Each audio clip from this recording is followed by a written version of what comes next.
Bismillahirrahmanirrahim. Assalamualaikum warahmatullahi wabarakatuh. Bismillah, alhamdulillah, wassalatu wassalamu ala habibillah Sayyidina Muhammad ibn Abdillah wa ala alihi wa sahbihi wa mawala. Allahumma rabbi syrah lana sudurana wa yassir lana umurana wahlul 'uqdatam min alsinatina yafqahu aqwalana. Allahumma faqqihna fid din wa 'allimna at-ta'wil. Allahumma alhimna marashida umurina wa a'idhna min shururi anfusina birahmatika ya rabbal alamin. Walhamdulillahi rabbil alamin. Ahlan wa sahlan wa marhaban bikum. Selamat pagi Sabtu. Salam perkongsian Syama'il Muhammadiyah siri yang ke-77 bersama dengan saya Umar Aziz. Kita berharap moga-moga usaha kecil kita dalam untuk mengenali kesempurnaan peribadi baginda Nabi sallallahu alaihi wasallam melalui pembacaan kitab Asy-Syama'ilul Muhammadiyah, kita dapat mengenali akan Nabi sallallahu alaihi wasallam lebih dekat. Kita dapat mengikuti Nabi sallallahu alaihi wasallam pada perkara-perkara yang Nabi telah tunjukkan kepada kita, dan seterusnya mendatangkan cinta kepada kita terhadap baginda Nabi sallallahu alaihi wasallam. Lalu ahlan-ahlan kepada sahabat-sahabat yang bersama. Saya nampak dorang komen ada Izzi Aish, Nur Hayati Yahya, Jamaliyah Manab, M. Nasir Harun, Hamimah Musan, Zimadon, Nur Hayati Yahya, kemudian Abdullah Kamaruz Zaman, Galik Spirit, Ana Sukaimi, Laila Omar, Kamizah, Muhammad Amil, Norisa, Nur Hayati Yahya, Nur Azza, Khadijah Kasim, Saadiyah Hassan, Galik Spirit, Laila Omar, Syamsiah Saleh, Nurahim Syarif, Bunga Lawang, Salawati, Rosnah Syarif, Kak Safiyah Sapian, Kutina binti Abdullah, Kamaria Hajino, Zaliha Kamaruddin, Norazia Mukhtar, Nur Aini Bimbin, Anita Maizan, Putri Lee, kemudian Hamimah Mosan, Ruzia Ma'aruf, Asima Maddali, serta Suraya Afandi dan sahabat-sahabat yang lain. Ahlan-ahlan kepada semua. Waalaikumsalam warahmatullahi wabarakatuh kepada semua yang memberi salam. Pada pagi ini kita nak sambung pertemuan kita dalam perkongsian Syama'il Muhammadiyah. Walaupun daripada sudut ringkasannya para sahabat telah khatam dengan Al-Fadil Ustaz Hazri Hashim Al-Bindani, kita berharap kita dapat mengkhatamkan kitab ini juga dengan izin Allah Subhanahu wa taala. Maka di sini kita telah tiba pada muka surat 208 pada riwayat yang ke-268. Ahlan-ahlan, Assamtullah, Muhammad Syarif, Kak Karimah, Salabiyah, kemudian Zakiah Muhammad Nin, Nurzimah Hasbullah dan juga sahabat-sahabat yang lain. Terima kasih kepada semua yang bersama. Moga Allah balas dengan sebaik-baik ganjaran dunia dan akhirat. Lalu apa kata kita mulakan pertemuan kita dengan sama-sama kita perbetulkan dahulu niat. Moga-moga pertemuan ini adalah kerana Allah Subhanahu wa taala. Nawaitu ta'alluma wa ta'lim wa tadhakkura wa tadhkir wa naf'a wal intifa' wal ifadata wal istifada wal hatha 'ala tamassuki bi kitabillah wa sunnati Rasulillah sallallahu alaihi wasallam wad du'a'i ila al huda wad dalalati 'ala al khair ibtigha'a wajhillah wa mardati wa kurbi wa thawabi. Amin amin ya rabbal alamin. Amin amin ya rabbal alamin. Lalu daripada 416 riwayat kita telah tiba pada riwayat 268. Daripada 56 bab, kita sedang berada pada bab yang ke-40 menceritakan tentang ibadah. Pada bab yang ke-40 menceritakan tentang ibadah Nabi sallallahu alaihi wasallam. Jom kita perhatikan riwayat yang ke-268. Sahabat-sahabat pun setiap kali bertemu dengan nama Nabi SAW, perbanyakkanlah selawat dan salam. وبه إليه قال حدثنا قتيبة بن سعيد قال حدثنا أبو عوانة عن قتادة عن زرارة بن أوفى عن سعد بن هشام عن عائشة رضي الله تعالى عنها أن النبي صلى الله عليه وسلم كان إذا لم يصلي بالليل منعه من ذلك النوم أو غلبته عيناه صلى من النهار 12 ركعة صلى الله عليه وسلم. Maka kita lihat di sini daripada haddatsana Qutaibah bin Sa'id, haddatsana Abu Awanah, daripada Qatadah, daripada Zurarah bin Aufa. Maka siapakah Zurarah bin Aufa? Maka Imam Bajuri menulis di sini, Zurarah bin Aufa rahimahullahu taala adalah salah seorang daripada Qadi Basrah. Salah seorang daripada Qadi Basrah. Seorang yang sangat banyak beribadah. Dan beliau ini, cara beliau meninggal dunia sangat luar biasa. Zurarah bin Aufa, ketika mana pada solat malam, maka pada waktu itu beliau membaca surah Al-Muddathir yang ada pada juz yang ke-29, surah yang ke-74. Ketika mana dia sedang baca surah Al-Muddathir, maka pada waktu itu bila dia tiba ayat yang ke-8 daripada surah Al-Muddathir, فَإِذَا نُقِرَ فِي النَّاقُورِ, maka iza, apabila, nukira, ditiupkan, finnaqur, pada sangkakala, maka waktu itu bila dia baca ayat tentang sangkakala, tentang hari kebangkitan, maka pada waktu itu dia kharra mayyita, kata Imam Bajuri, dia jatuh dalam keadaan meninggal dunia. Ini adalah Zurarah bin Aufa rahimahullahu ta'ala, salah seorang perawi yang ada pada sanad kita, yang mana itulah keadaan beliau meninggal dunia ketika mana solat pada waktu itu tiba pada ayat menceritakan tentang hari kebangkitan, tentang sangkakala pada surah Al-Muddathir, surah yang ke-74, pada ayat yang ke-8, ketika mana tiba pada ayat فَإِذَا نُقِرَ فِي النَّاقُورِ, maka apabila ditiupkan pada sangkakala, kharra mayyita, beliau jatuh meninggal dunia. Maka ini keadaan mereka ketika mana mereka beribadah dan keadaan hati mereka yang pada waktu itu takutkan Allah Subhanahu wa taala. Maka Zurarah bin Aufa meriwayatkan daripada Sa'ad bin Hisham, daripada Aisyah radhiyallahu taala anha. Apa kata Aisyah radhiyallahu taala anha? Baginda Nabi sallallahu alaihi wasallam apabila tidak solat malam. Lalu apabila tidak solat malam, perkataan bahasa Arabnya adalah idza lam yusalli bil lail. Apabila Nabi sallallahu alaihi wasallam tidak solat malam. Maka apa yang Nabi SAW apa buat ketika mana Nabi tidak solat malam? Dan kenapakah Nabi tidak solat pada malam-malam yang tertentu? Dengan sebab tertidur ataupun kedua-dua mata baginda mengalahkan, iaitu kerana mengantuk. Yang mana ini jarang berlaku. Tetapi kalaulah ini berlaku, baginda Nabi SAW akan melakukan solat pada siang hari sebanyak 12 rakaat. Maka Nabi SAW akan ganti dan Nabi akan solatkan pada siang hari sebanyak 12 rakaat. Maka di sini kata Imam Bajuri rahimahullahu ta'ala, apakah solat 12 rakaat ini? Kata Imam Bajuri rahimahullahu ta'ala, solat 12 rakaat itu adalah untuk menggantikan solat malam. Qada adalah untuk menggantikan litahajjudi, solat malam Nabi sallallahu alaihi wasallam. Maka kenapa Nabi hanya gantikan solat tahajud? Dan Nabi SAW tidak sebut di sini tentang witir. Kerana kalaulah witir mestilah bilangannya ganjil. Maka kata Imam Bajuri, wasakata an qada'il witir. Dan tidak disebutkan tentang Nabi SAW menggantikan solat witir. Kenapa? Kerana kita tahu tahajud itu hukumnya adalah nafil mutlak.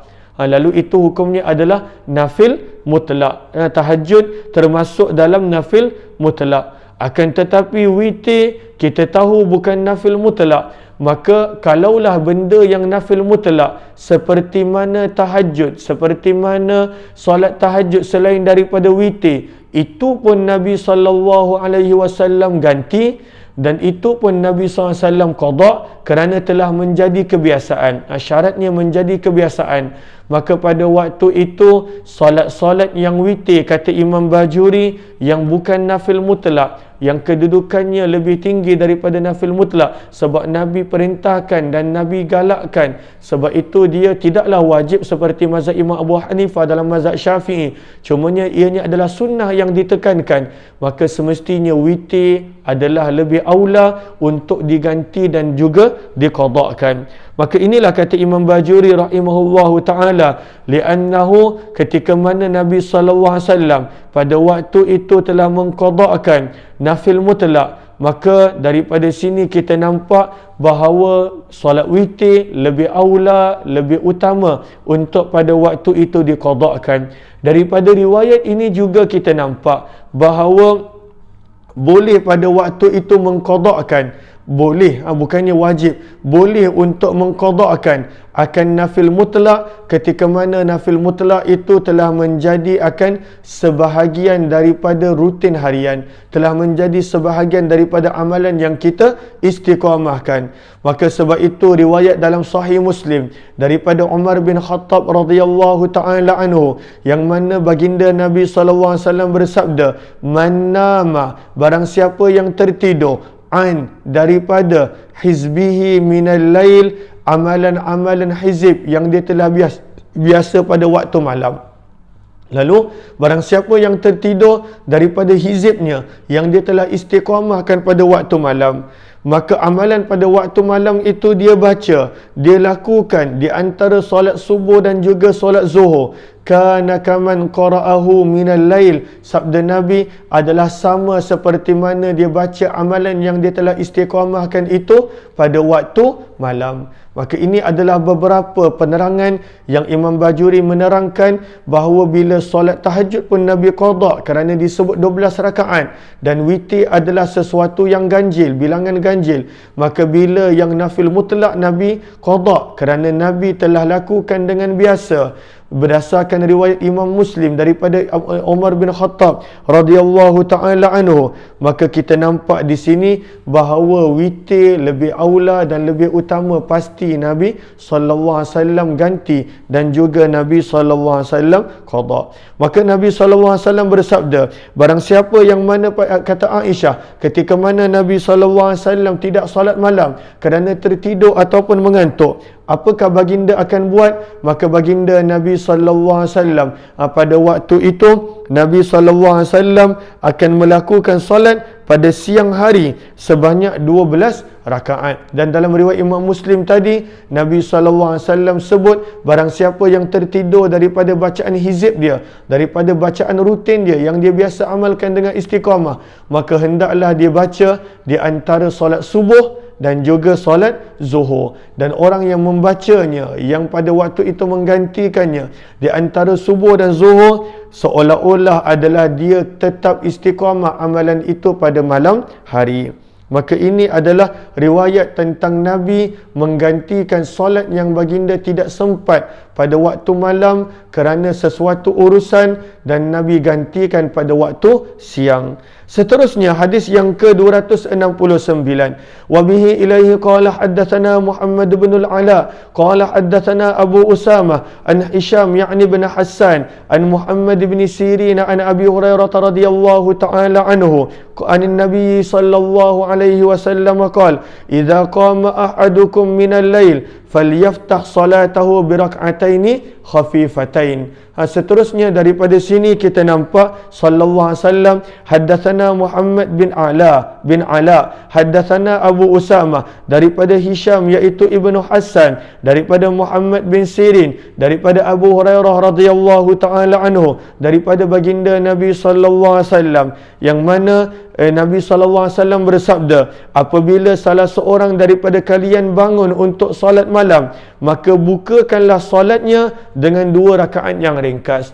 Lalu sebelum kita masuk pada solat yang panjang, sebelum kita masuk pada solat seperti witir, tahajud, solat-solat yang lain, taubat, hajat ataupun apa-apa, maka mulakan dahulu dengan solat yang ringkas. Mulakan pada waktu itu solat malam dengan solat yang ringkas, 2 rakaat. Raka'ataini khafifatain, maka mulakan dengan 2 rakaat yang ringkas. Maka daripada sini kita belajar, dan apabila kita bangun solat malam, buat 2 rakaat yang ringkas. Buat 2 rakaat nafil, yang mana 2 rakaat yang ringkas, ataupun 2 rakaat tahajud yang ringkas. Kemudian barulah kita masuk pada solat-solat yang lain. Dan kita nampak Nabi SAW sangat menjaga solat witir baginda sebanyak 11 rakaat. Dan pada waktu itu Allahumma salli ala Muhammad, kalaulah kita nak banyakkan solat-solat lain tidak ada masalah, tetapi kalaulah kita nak solat witir sahaja 11 rakaat, maka itu adalah lebih aula, adalah lebih utama.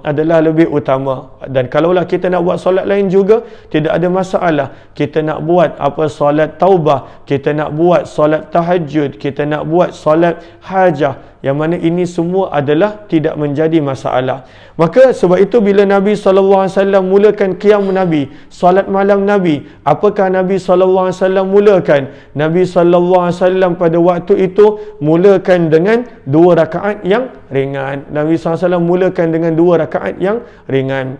Lalu 2 rakaat yang ringan ini boleh jadi nafil mutlak. 2 rakaat yang ringan ini boleh jadi solat sunat wuduk, boleh digabungkan, boleh dijadi solat sunat wuduk. Ketika seperti mana yang Imam Bajuri terangkan pada riwayat-riwayat mengenai 13 rakaat sebelum ini. 2 rakaat ini juga kalaulah kita daripada rumah pergi ke masjid, nak solat di masjid, contohnya pada bulan Ramadan, ataupun bila waktu masjid dibuka nak solat di masjid, boleh jadi juga solat tahiyatul masjid. Maka asalkan buka solat itu, qiyam itu dengan 2 rakaat yang ringan. Seterusnya riwayat yang ke-209, wa bihi ilaihi qala haddatsana Qutaibah bin Sa'id an Malik bin Anas tahwil.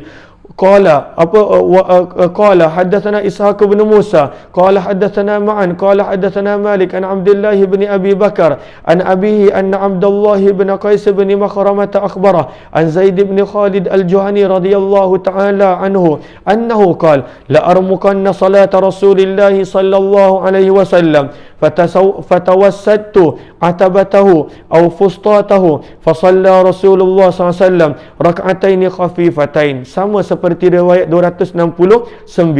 Summa shalla rak'ataini tawilatain thumma shalla rak'ataini wa huma duna allataini qablahuma thumma shalla rak'ataini wa huma duna allataini qablahuma thumma shalla rak'ataini wa huma duna allataini qablahuma thumma shalla rak'ataini wa huma duna allataini qablahuma thumma awtara fadhalika 13 raka'ah sallallahu alaihi wasallam. Seterusnya haddatsana Qutaibah bin Sa'id daripada Malik bin Anas, beralih kepada sanad daripada riwayat yang lain juga. Haddatsana Ishaq bin Musa haddatsana Ma'an haddatsana Malik daripada Abdullah bin Abi Bakar daripada ayahnya Abdullah bin Qais bin Makhramah akhbarahu Abu Bakar daripada Zaid bin Khalid al-Juhani.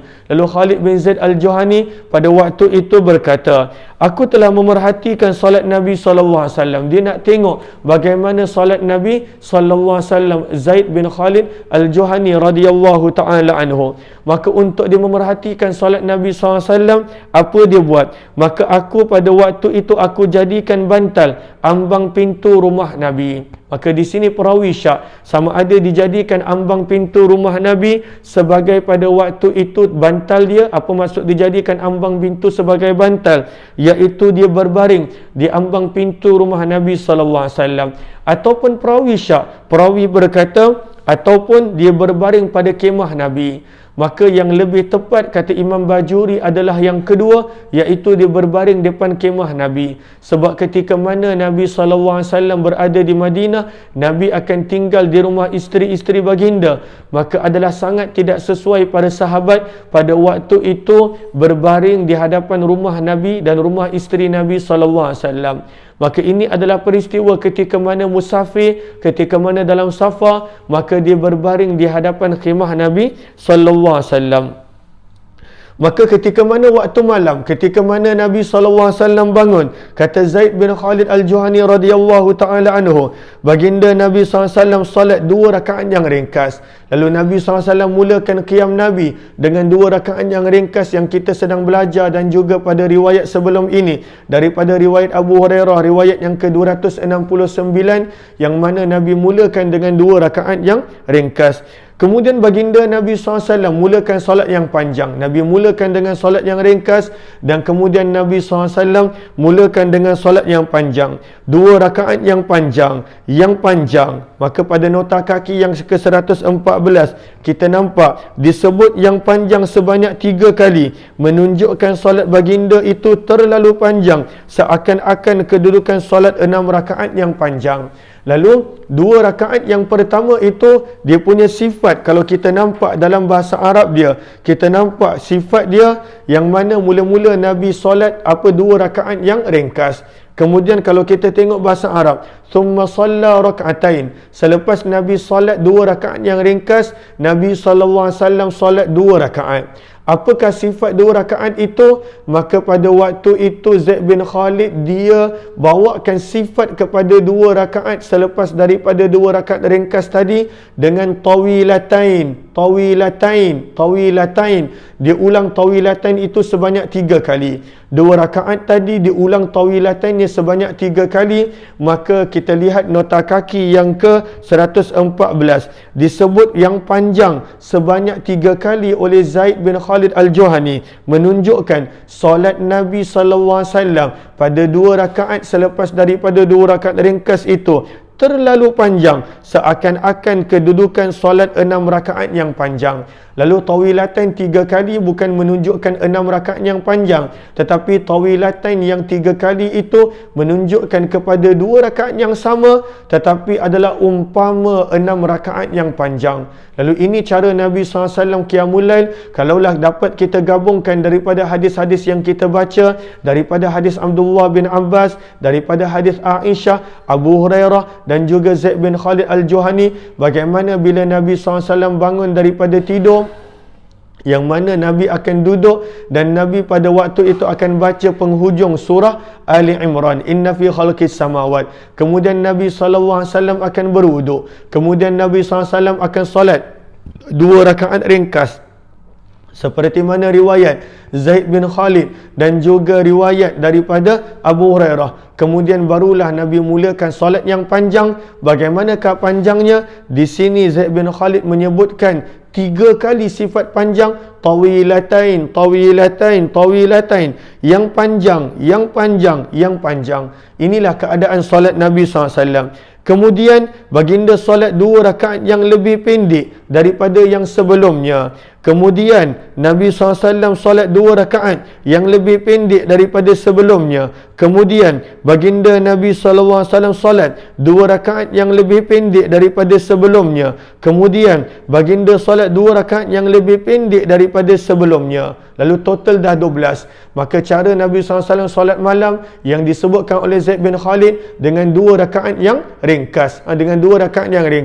Kemudian rakaat yang ketiga dan keempat, maka pada waktu itu sangat panjang, adalah umpama 6 rakaat yang panjang. Itu rakaat yang ke-3 dan 4. Selepas daripada itu, setiap 2 rakaat yang berikut akan menjadi lebih ringkas berbanding daripada rakaat yang sebelumnya. 2 rakaat yang selepas daripada itu dia akan lagi ringkas. Rakaat yang ke-5 dan 6 lagi ringkas daripada 3 dan 4. 7 dan 8 lagi ringkas daripada 5 dan 6. 9 dan 10 lagi ringkas daripada 8 dan lagi ringkas daripada 7 dan 8. Seterusnya begitu. Kemudian Nabi SAW solat witir. Kat sini kita dah pernah sebut di sini, maksud witir di sini maksudnya adalah 1 rakaat.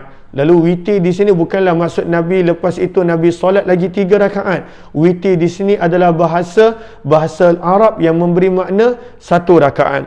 Kemudian baginda solat witir dalam kurungan 1 rakaat. Maka kata Zaid bin Khalid Al-Juhani, begitulah keseluruhannya 13 rakaat yang Nabi SAW solat. Daripada ini kita nampak jelas, daripada 3 rakaat ini adalah 2 rakaat solat yang ringkas, kemudian baki itu Nabi SAW solat witir. Maka Nabi SAW solat witir sangat-sangat panjang, dan setiap rakaat yang berikut akan lebih pendek daripada rakaat yang sebelumnya. Total adalah 11 rakaat. Sebab itu kata Aisyah radhiyallahu taala anha, ketika mana menceritakan salat malam Nabi, beliau sebut 11. Bagaimanakah kita nak gabung dengan riwayat yang mengatakan 13? Kerana Aisyah tak ambil kira dan tak kira 2 rakaat yang Nabi SAW solat sebelum daripada witir. Riwayat Aisyah, insya-Allah kita akan sambung kemudian dengan izin Allah Subhanahu wa taala, insya-Allah.